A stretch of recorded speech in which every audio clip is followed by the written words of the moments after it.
नमस्कार, मैं हूँ आशुतोष और आप देख रहे हैं सत्य हिंदी। सत्य हिंदी के विशेष कार्यक्रम श्रवणगढ़ की खरी-खरी में आपका स्वागत है। ये हमारा वो कार्यक्रम है जिसमें देश के जाने-माने पत्रकार संपादक श्रवण गर्ग जी अपनी तीखी टिप्पणी करते हैं मौजूदा राजनीतिक माहौल पर और उनकी तीखी टिप्पणियों से ना तो सत्ता पक्ष बचता है, ना विपक्ष और दोनों ही तिलमिला के रह जाते हैं। आज फिर मुखातिब होंगे श्रवण जी से और जानेंगे कि भारतीय जनता पार्टी के नए नवेले अध्यक्ष नितिन नबीन की ताजपोशी के पीछे के कारण क्या है? क्या नितिन नबीन भारतीय जनता पार्टी में अध्यक्ष पद के लिए सबसे योग्य उम्मीदवार है? सबसे कम उम्र के अध्यक्ष बनने का उनको गौरव मिला है। 45 साल की उनकी उम्र है। 5 बार के मेंबर ऑफ लेजिस्लेटिव असेंबली यानी एमएलए रह चुके हैं और छत्तीसगढ़ के इंचार्ज भी थे। लेकिन राष्ट्रीय स्तर पर कोई बड़ी जिम्मेदारी उन्होंने इसके पहले कभी नहीं निभाई। भारतीय जनता युवा मोर्चा के जनरल सेक्रेटरी रह चुके हैं। अक्सर ये माना जाता है कि भारतीय जनता पार्टी का अध्यक्ष बनने के पहले या तो आदमी राष्ट्रीय स्तर पर कोई बड़ा पद रखता है, जनरल सेक्रेटरी के पद पर रहता है, संगठन मंत्री के पद पे रहता है या फिर वाइस प्रेसिडेंट के पद पे रहता है, ताकि राष्ट्रीय राजनीति के प्रति और उसकी जिम्मेदारियों को लेकर, उसके मर्यादाओं को लेकर एक अंदाजा हो जाए। दूसरी बात यह है कि नितिन नबीन आरएसएस की शाखा में कितनी बार गए हैं, इस बारे में लोगों को संदेह है, क्योंकि वो अखिल भारतीय विद्यार्थी परिषद से आते हैं। तो ऐसे में उनके अध्यक्ष बनने का अर्थ क्या है? औपचारिक तौर पर उन्होंने नॉमिनेशन दाखिल कर दिया है। जाहिर सी बात है, कोई दूसरा और कैंडिडेट आएगा नहीं तो अनअपोज्ड चुन लिए जाएंगे। तो जो 2 साल से चक्कर फंसा हुआ था अध्यक्ष को लेके, वो चक्कर अब दूर हो गया है। तो जानेंगे श्रवण जी से कि दरअसल इसका वो क्या अर्थ निकालते हैं। सर, बहुत छोटी उम्र में बिना किसी पहचान के, यहां तक कि बिहार में भी उनको कोई कोई लेकर बहुत बड़ी भूमिका नहीं थी। देखिए, बिहार में एक प्रवक्ता ने, बिहार के प्रवक्ता ने जब वो ये जानकारी दी, इंडियन एक्सप्रेस की खबर है, मेरी नहीं, कि नितिन नवीन को ये बनाया जा रहा है, पार्टी में जिम्मेदारी दी जा रही है, तो वहाँ के एक सीनियर जो बीजेपी के नेता थे बुरी तरह उखड़ गए उस पर कि ये कैसे हो सकता है, तुम क्या कह रहे हो। और फिर जब घोषणा हो गई तो वो पूरी की पूरी उनकी जुबान और भाषा डर में बदल गया।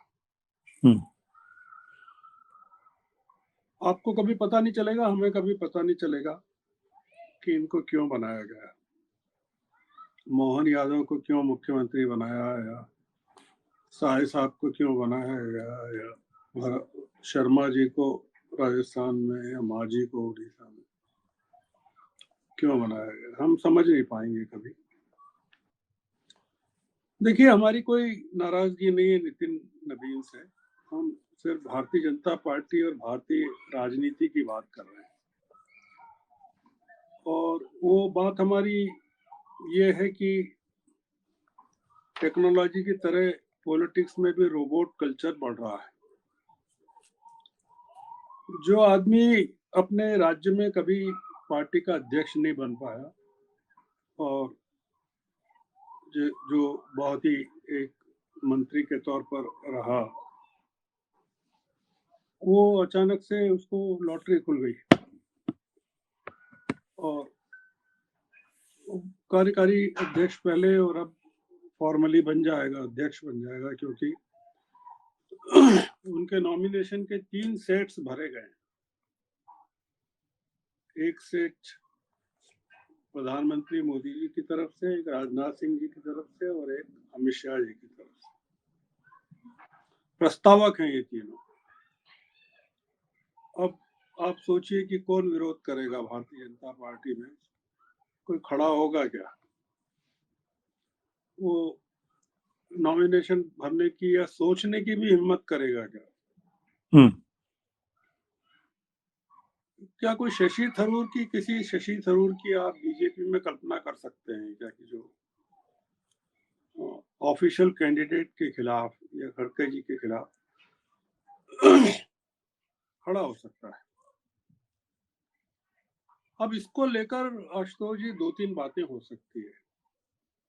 या तो ये कह सकते हैं कि all is well in BJP, hmm. और या ये कह सकते हैं कि बीजेपी में सब कुछ खराब है, ऑल इज अनवेल। हम्म। और ये जो हमारी दुनिया की सबसे बड़ी पार्टी है, शायद कम्युनिस्ट पार्टी ऑफ चाइना से शायद छोटी हो या बड़ी हो, तो इतना कह सकते हैं जी। अब इसमें हम ये कहना चाहते हैं कि सही बात तो यह है आशुतोष जी कि चीन के डेलीगेशन की अगवानी करने के बाद चुनावी औपचारिकता निभाने की भी बीजेपी को जरूरत नहीं थी, क्योंकि मैसेज काफी क्लियर है हम किस रास्ते पर जा रहे हैं, देश किस रास्ते पर जा रहा है, और भारतीय जनता पार्टी किस रास्ते पर जाना चाहती है, दिख रही है जाती हुई। मतलब ये एक इंडिकेटिव है काफी कि हम जिस कम्युनिस्ट पार्टी की या जिस चीन की, रूस की आलोचना करते हैं, जी। तो लगभग हमारे यहाँ भी पार्टी स्ट्रक्चर जो हमारी रूलिंग पार्टी का है वो वैसे ही हो रहा है। जैसा मैंने कहा कि आपने 45 साल की उम्र कही, तो अब ये जो मुख्यमंत्री हैं राज्यों के, हो सकता है उनसे थोड़े बड़े हों, थोड़े ही बड़े हों या उनकी उम्र के हों, वो पार्टी प्रेसिडेंट बन गए। अब आपको उस दिन के फोटो की तलाश करना चाहिए आशुतोष जी, जब नितिन नवीन 45 साल के नितिन नवीन 75 साल के मोहन भागवत का आशीर्वाद लेने जाएंगे, क्योंकि आपने कहा कि संघ में तो कभी रहे नहीं वो, एबीवीपी में आपने बताया कि थोड़ा रहे हैं, जो उनका आपने विवरण दिया, और आपने कहा कि वो छत्तीसगढ़ का के प्रभारी थे विधानसभा में, और वो लोकसभा में भी उनको जिम्मेदारी दी गई है, और परफॉर्मेंस काफी ठीक रहा छत्तीसगढ़ का। पर परफॉर्मेंस तो मध्य प्रदेश में शिवराज सिंह ठीक रहा, उन्होंने लोकसभा भी जितवाया, विधानसभा भी जितवाया। आप देखिए कि कोई संयोग नहीं है आशुतोष जी कि जिस समय नितिन नवीन को पार्टी अध्यक्ष बनाने की तैयारियां चल रही थी दिल्ली में, उस समय उसके एक दिन पहले संडे को, रविवार को 68 साल के नितिन गडकरी मुंबई में भाषण दे रहे थे। वो काफी चर्चा में है भाषण, और वो भाषण ये था कि सारा काम अगर व्यवस्थित तरह से चल रहा हो, स्मूथ चल रहा हो पार्टी में और सरकार में, तो पुरानी पीढ़ी के लोगों को अलग हट जाना चाहिए, मुक्त होना चाहिए, हो जाना चाहिए, रिटायर हो जाना चाहिए, ये उन्होंने कहा। Older generation must step aside when things start running smoothly and make way for new generation, ये उन्होंने मुंबई में कहा। अब आप गडकरी जी के कहने के दो अर्थ निकाल सकते हैं आशुतोष जी। जी। जी। एक तो ये कि पार्टी का इतना कबाड़ा मच चुका है, इतना सब कुछ खत्म हो चुका है पार्टी में, कि अब पुरानी पीढ़ी के लोगों को अपने आप ही अलग हो जाना चाहिए, समझदारी दिखाना चाहिए कि अब ज्यादा इसमें रहने की जरूरत नहीं है पदों पर। यानी कि पुराने लोगों की जरूरत नहीं। जैसा आप अगर याद करें तो मोहन भागवत ने एक बार कहा था नागपुर के एक कार्यक्रम में कि 75 साल की उम्र होने पर अगर आपको कोई शाल ओढ़ा दे तो आप समझ लेना चाहिए कि आपको आपका काम खत्म हो गया और आपको हट जाना चाहिए। बाद में भागवत साहब तो समझा दिया गया और उन्होंने कहा कि न तो मैं हट रहा हूँ न मोदी जी हट रहे हैं। दूसरा इशारा ये हो सकता है गडकरी जी जी के कहने का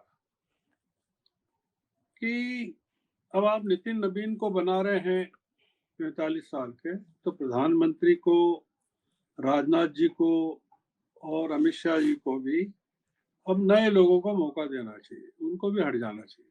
ये दो जो एक इंटरप्रिटेशन हो सकते हैं जो गडकरी ने कहे। मैं बीजेपी के, आपने भी जिक्र किया अपनी भूमिका में, अटल जी का जिक्र किया। बीजेपी के एक प्रवक्ता को एक डिबेट में सुन रहा था, एक जो राष्ट्रीय चैनल की डिबेट में, और वो डिफेंड कर रहे थे, इस चीज का बचाव कर रहे थे कि उम्र का कोई इशू नहीं होना चाहिए और जो लोग उम्र को मुद्दा बना रहे हैं वो कितना गलत कर रहे हैं। तो उन्होंने जो कहा और जो मैं सुन पाया, अब ओपन टू करेक्शन है जी कि अटल जी जब मुख्य राष्ट्रीय अध्यक्ष बने तब उनकी उम्र 42 साल की थी, ये उन्होंने कहा। Atal ji was 42 when he took over as the president of 44, शायद 44 थे जहां तक हाँ, मुझे ध्यान पड़ रहा 44 है। हाँ, है हाँ, ना, 44 ये होगा, उन्होंने 44 कहा होगा, पर फिर भी नितिन नवीन से तो साल भर छोटे ही थे। नहीं, मैं ये कह रहा हूँ कि सर कि टेक्निकली जो मेरे पास जानकारी 44 साल के थे, अब उन्होंने हाँ, प्रवक्ता ने क्या कहा? हाँ, बिल्कुल हो सकता है 44 के होंगे, वो मैंने 42 सुना उनके मुंह से। और उन्होंने 4-5 और लोगों के नाम बताए कि कितनी उम्र, कम उम्र में वो लोग बन गए पार्टी के अध्यक्ष। तो उनका ये कहना था कि उम्र को मुद्दा क्यों बना रहे हैं, उम्र कोई मुद्दा ही नहीं है।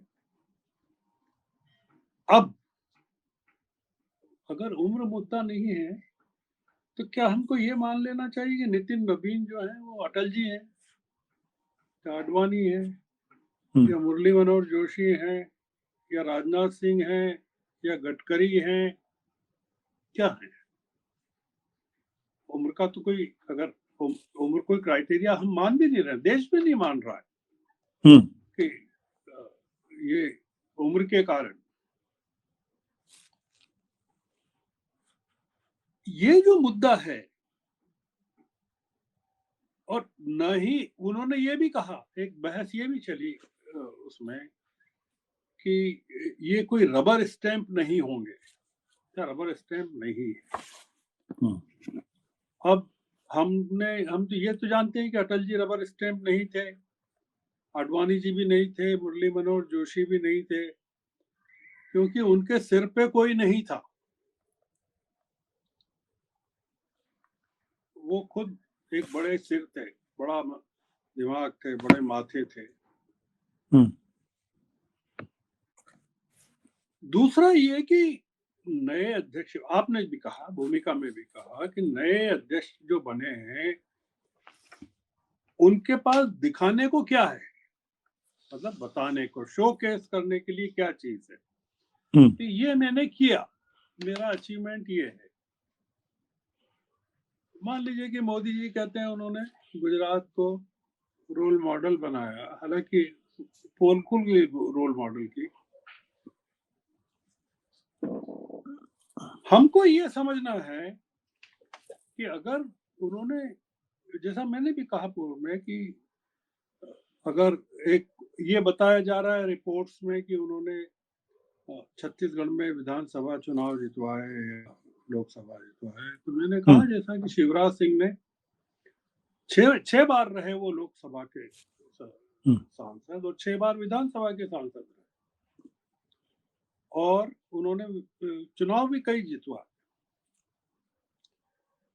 अब हमारी चिंता या देश की चिंता ये हो सकती है या बीजेपी की भी चिंता हो सकती है कि शिवराज सिंह, गडकरी या योगी आदित्यनाथ या गिरिराज सिंह बिहार के या रविशंकर प्रसाद बिहार के स्टॉलवर्ड्स या राजीव प्रताप रूडी या राधा मोहन अग्रवाल, ये क्या नए अध्यक्ष महोदय की अगवानी करेंगे? क्या करेंगे ये बैठ के? इनकी क्या जगह है पार्टी में? तो हमको जो देखना है या देखना चाहेंगे एक राष्ट्रीय दल के रूप में कि ये कुछ क्या नया करेंगे, क्योंकि पुराना तो कुछ है नहीं शोकेस करने के लिए। नया ऐसा क्या करेंगे कि जो ऐसा माना जाए कि कुछ अपना कर रहे हैं और ये वो काम नहीं कर रहे हैं कि जो इनको नड्डा जी अब बताएंगे ऊपर के आदेश से। तो नड्डा जी तो बने हैं, बने रहेंगे, केंद्रीय मंत्री बने रहेंगे। एक जो जिक्र किया जा रहा है वो ये बताया जा रहा है रिपोर्ट्स में, अखबारों में, विश्लेषणों में कि जो नए अध्यक्ष बनेंगे या कल औपचारिक रूप से जिनकी घोषणा हो जाएगी, इनकी हो जाना चाहिए, उनके सामने चुनौतियां क्या क्या हैं। तो उनकी चुनौतियां गिना रहे हैं कि देखिए बंगाल में चुनाव है, तमिलनाडु में चुनाव है, असम में चुनाव है, केरल में विधानसभा के चुनाव। नए अध्यक्ष के सामने ये चुनौतियां हैं। मतलब ये कि ये जितवाएंगे, ये सब जगह इनका जितवाने का काम इनका है। क्योंकि नड्डा जी के रिकॉर्ड में के काफी वो रहे हैं मुकाम। तो हम क्या एक जो डर लगता है या समझे कि ये अगर बंगाल में या तमिलनाडु में या केरल में बीजेपी की हार हो जाती है, सफाया हो जाता है, तो क्या होगा? फिर क्या हार का जो ठीक रहा है इनके मत्थे वो मरने के लिए इनको बिठाया गया है कि भैया नड्डा जी का काम पूरा हो गया, अब नए गड्डा जी चाहिए। सर एक सवाल मैं आपसे पूछना चाह रहा था कि आपने नितिन नवीन की चुनौतियों का जिक्र किया, ये इनकी चुनौतियां हो सकती, गिनाया जा रहा, मतलब आप नहीं कह रहे बल्कि ऐसा गिनाया जा रहा, और आपने कहा कि केरल, तमिलनाडु, बंगाल में अगर हार गए तो क्या फिर इनके सिर्फ ठीकरा फूटेगा क्या, या अगर जिता देंगे तो माना जाएगा नितिन नवीन ने अध्यक्ष बनते ही जिता दिया, चमत्कार कर दिया।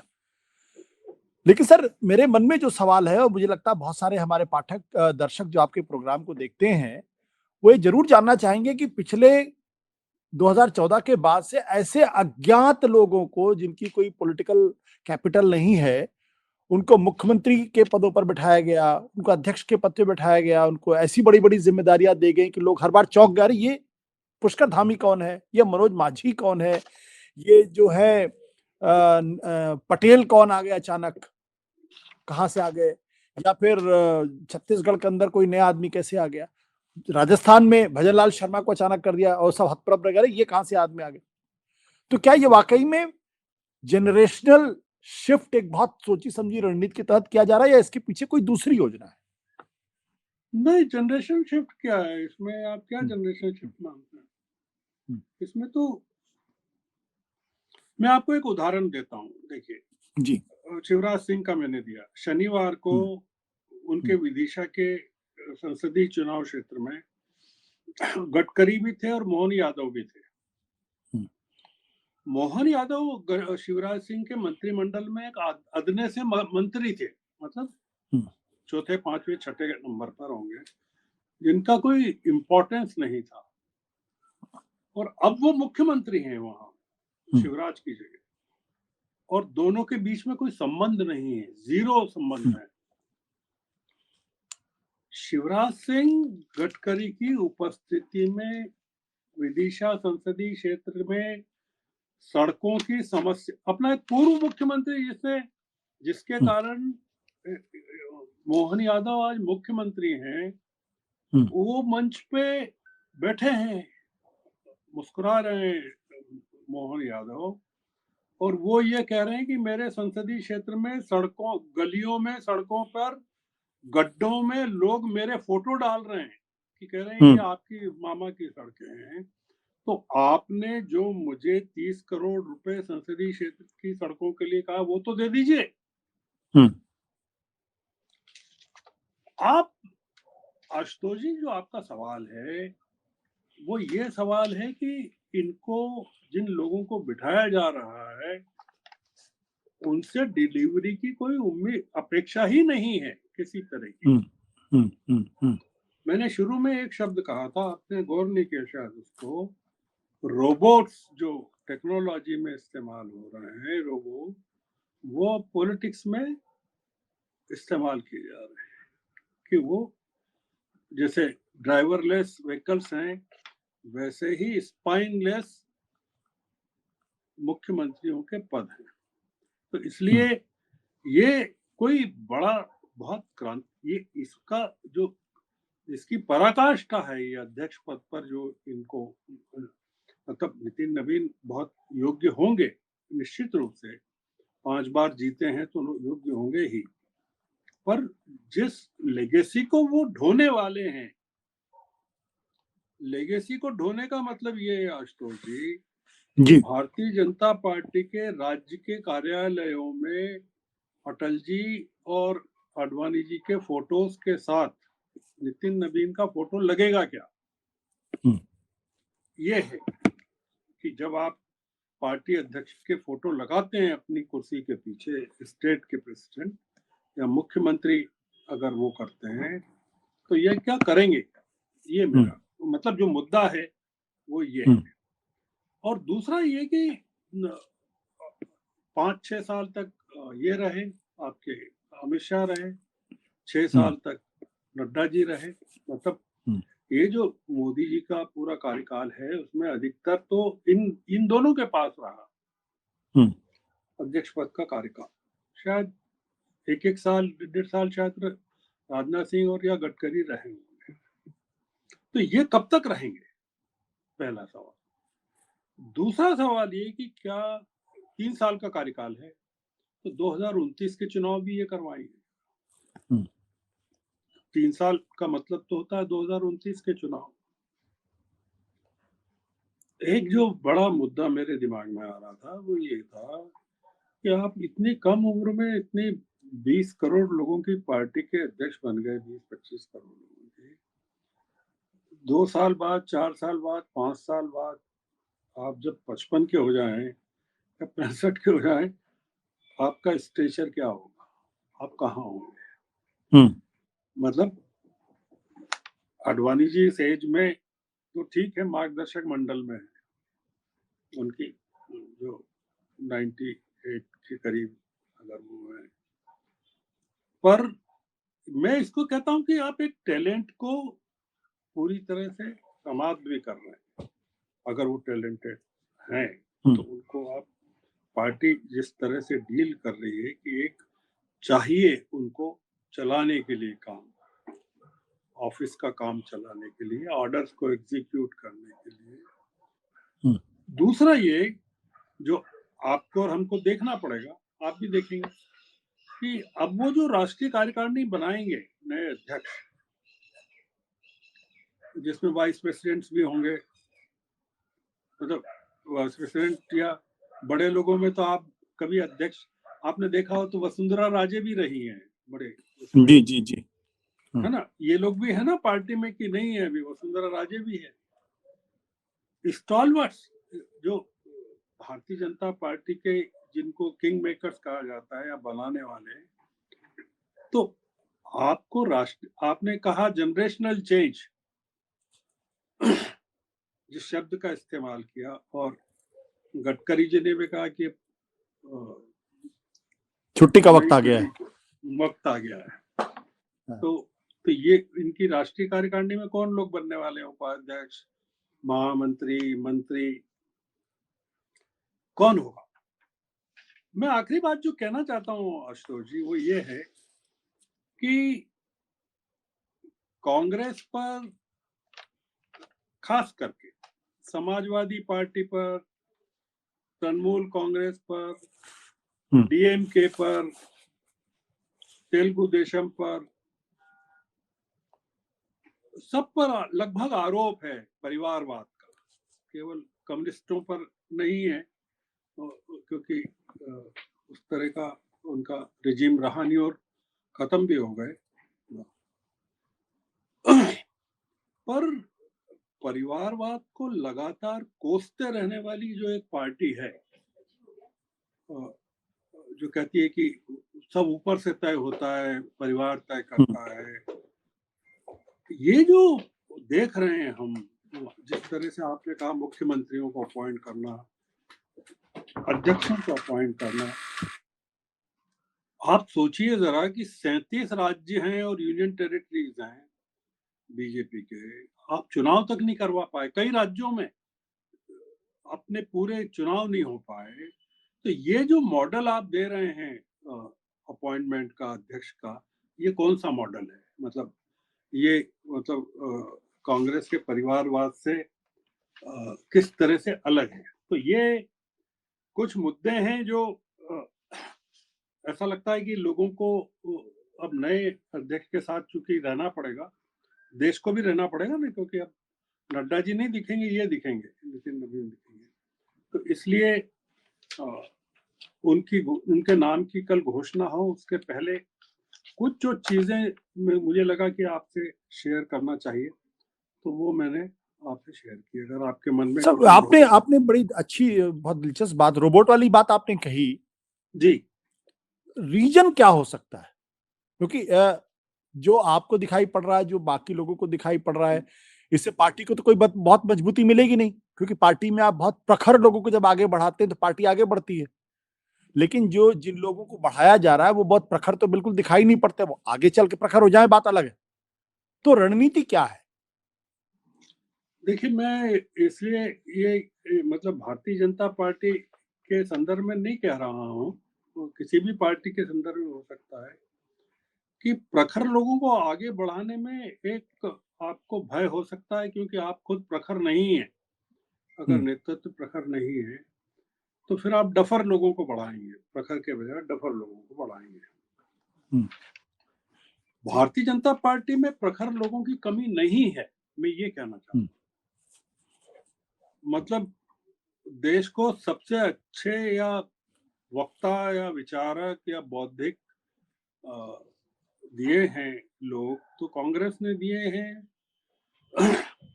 बीजेपी जनसंघ ने दिए हैं, साम्यवादियों ने दिए हैं, समाजवादियों ने दिए हैं। तो एक डिक्लाइन जो है वो ओवरऑल डिक्लाइन, मतलब ये आरोप कांग्रेस के बारे में भी यही है, जो मूलतः विद्रोह की जड़ है कांग्रेस में। शशि थरूर का क्या आरोप रह सकता है, या राजस्थान में जब डिवीजन हो रहा था, सचिन पायलट छोड़ रहे थे, तो उनका क्या फ्रस्ट्रेशन था, और वो फ्रस्ट्रेशन आज दूर हो गया क्या सचिन पायलट का, कि वो पिक्चर में है, गहलोत नहीं है, या मध्य प्रदेश में क्या कमलनाथ अभी पिक्चर में है कि नहीं है। तो आप मान सकते हैं कि ये प्रॉब्लम कांग्रेस में भी है, जो अपन जिस चीज का जिक्र कर रहे हैं, कि आपको नेतृत्व को शायद कई बार डर भी लगता है कि ये जो ओवर पावर कर सकता है, ये जो टैलेंट है या ज्यादा बुद्धिमान लोग हैं, ये हावी हो सकते हैं और एक्सेप्टेबिलिटी इन लोगों की ज्यादा हो सकती है। बीजेपी में ये हुआ है कि ये चीज कभी रही नहीं अटल जी के जमाने में या अडवाणी जी के जमाने में, या रही भी हो तो बिल्कुल सुप्त रही हो। पर मोदी जी चूंकि जिस तरह से आए हैं, अवतरित हुए हैं पूरे पॉलिटिक्स में, कि ये थ्योरी ऑफ एलिमिनेशन के जरिए आए हैं, हटा के लोगों को, और कंपटीशन से नहीं आए हैं। तो इसलिए इनको लगता है कि पार्टी में कंपटीशन की कोई जरूरत नहीं है, और इसीलिए आप पा रहे हैं कि ऊपर से लोगों को बिठाया जा रहा है, और अब आगे और बिठाया जाएगा। जो लगता है स्ट्रक्चर जो बनेगा, जैसा मैंने शुरू में कहा कि अगर आप चीन की कम्युनिस्ट पार्टी को की अगवानी संघ भी कर रहा है, ये बड़ा डिवास्टेटिंग है। तो फिर आप मान कर चलिए कि पार्टी स्ट्रक्चर के तौर पर भी आप एक जिस मॉडल को इंपोर्ट करना चाहते हैं, मतलब चीन से बहुत सारा आयात कर ही रहे हैं बहुत सारी चीजों का, अब डबल हो गया, ट्रिपल हो गया आपका इंपोर्ट। तो एक ये नया सिस्टम जिसको हम कह सकते हैं पार्टी सिस्टम भी हम वहां से ले रहे हैं, वो खतरनाक है। तो उसमें फिर पार्टी अध्यक्ष का चेहरा गौण हो जाता है। जैसे चीन की कम्युनिस्ट पार्टी का अध्यक्ष कौन है आपको नहीं पता, पर चीन का राष्ट्रपति कौन है ये आपको पता है। तो आप कभी नहीं चाहेंगे कि जो पार्टी का प्रेसिडेंट है आपसे ज्यादा पावरफुल हो जाए, हावी हो जाए, उसको ज्यादा पूछताछ होने लगे। एक साइलेंट स्पेक्टेटर की जरूरत राजनीति में जैसे बढ़ती जा रही है, लोगों के चुप रहने की, पार्टियों में भी लोगों को चुप करने की आदत वो बढ़ रही है प्रैक्टिस, और ये खतरनाक है। इसको आप मान सकते हैं कि ये एक नई शुरुआत आप भारतीय जनता पार्टी में मान सकते हैं कि गडकरी जी का जो कहना है वो बिल्कुल ठीक कहना है कि अब एक बड़ी संख्या में ओल्डर जनरेशन की जरूरत खत्म हो गई है। ये इंडिकेशन है, आडवाणी जी को भी है, इनको भी है, गडकरी जी को, शिवराज को भी है, और सब लोगों को ये अब आप लोग अपना काम समेटिए, हो गया आपका जितना काम था, हमको आपकी जरूरत नहीं है। तो अब या तो ये नितिन नवीन के आगे हुक्म बजाएंगे और या फिर इन लोगों को छोड़ना पड़ेगा। ये है मुद्दा जी। बहुत बहुत शुक्रिया sir, thank you sir, thank you.